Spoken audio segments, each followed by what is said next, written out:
back, and thanks so much for tuning in to a Morning Live today. Well, yesterday, Judge Nugent in the Commission of Inquiry into the governance of SARS ruled that the hearing proceedings of the suspended tax commissioner, Tom Moyane, will not be discontinued. And this follows Moyane's lawyer, Advocate Dali Mpofu, applying for the commission to be suspended until the disciplinary hearing against his client is completed. And in his submission to the inquiry, Mpofu said that Moyane was subjected to gross unfairness and inherent bias.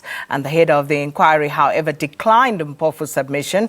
And we're going to unpack that now. And joining us via Skype this morning is Louw, the Executive Director of the Free Market Foundation. Leon, welcome and thanks for speaking to us. It's my pleasure, and hello to the viewers. So let's start with double jeopardy. Advocate Mpofu submitting to the commission that he believes that his client will be prejudiced in terms of double jeopardy because he is the subject, the main subject, not only in this inquiry, but also in a disciplinary process currently underway at SARS. So please explain to us, what does double jeopardy mean, and does it in fact apply in this instance? Yes, the law says, and I have a lot of sympathy with him, but I think there might be some technical inaccuracy. But I have a lot of sympathy, and I'll explain why. This is taking on the appearance of a court case.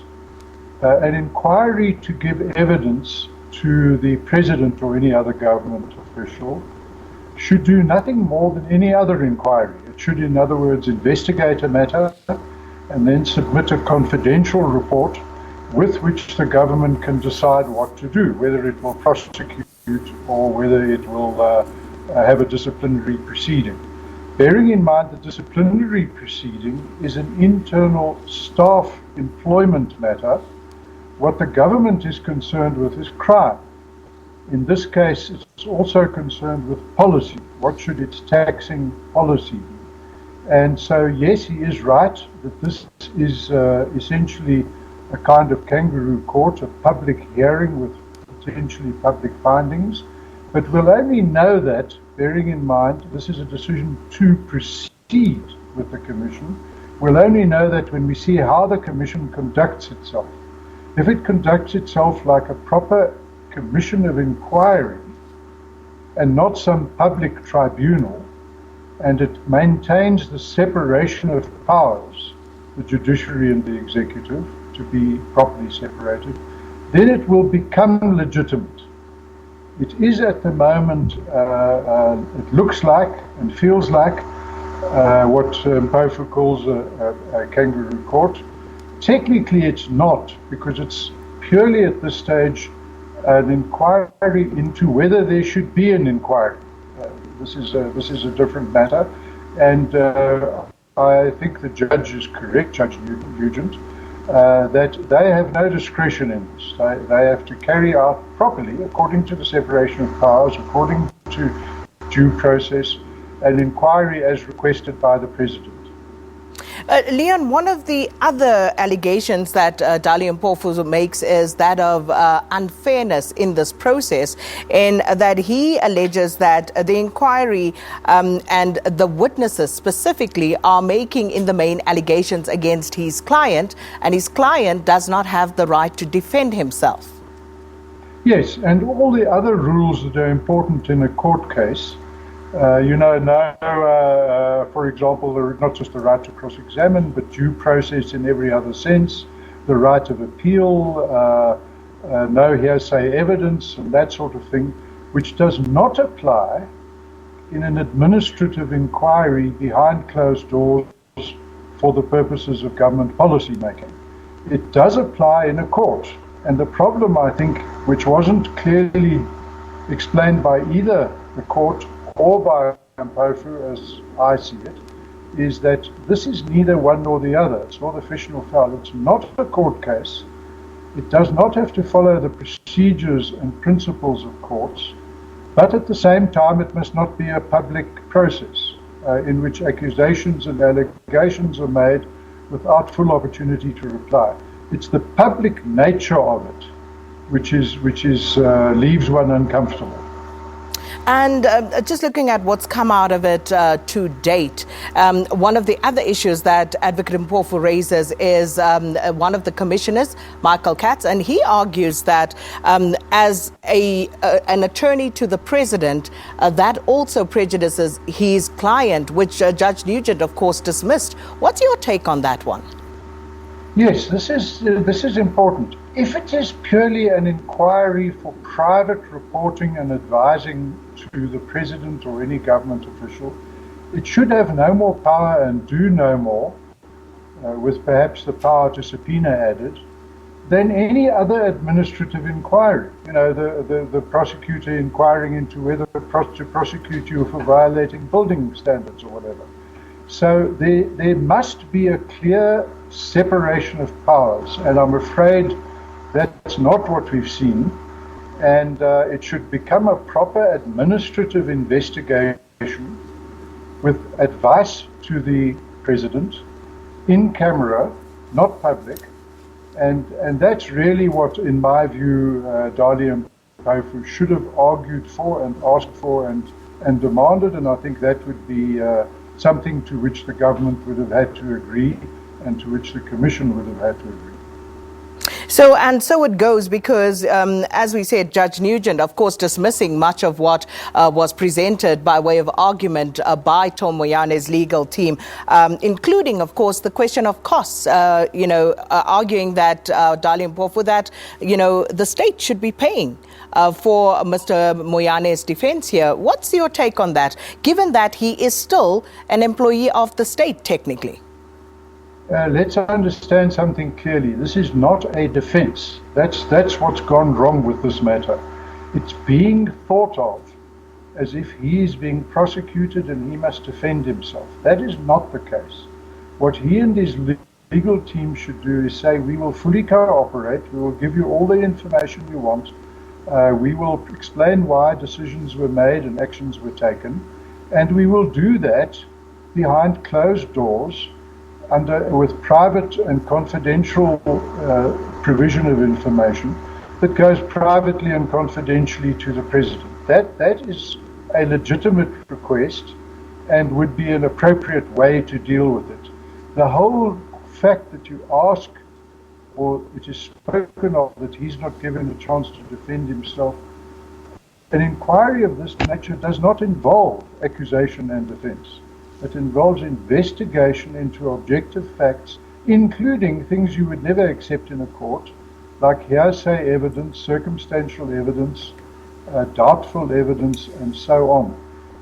The fact that this is being confused with a court case is the problem. So why do you believe it is being confused? Where is it going wrong, and how can it be rectified?